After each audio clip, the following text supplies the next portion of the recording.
Hello મિત્રો, GSET પરીક્ષા 2026 બાબતે આખરે સારા સમાચાર આવી ગયા છે.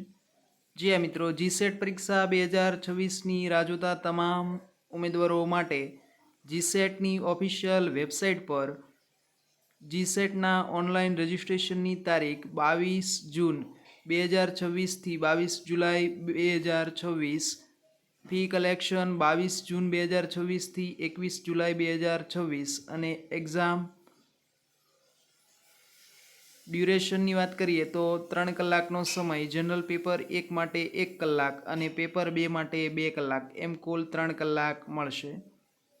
આપણી ચેનલ પર જનરલ પેપર 1 અને પેપર 2 કોમર્સની ફ્રીમાં તૈયારી કરાવવામાં આવશે, જેમાં જૂના પેપરનું સોલ્યુશન, MCQનું સોલ્યુશન અને અન્ય અગત્યની બાબતો પણ સમજાવવામાં આવશે. આ અગત્યની માહિતી આપના મિત્રોને જરૂરથી શેર કરજો. જય હિન્દ, જય ભારત.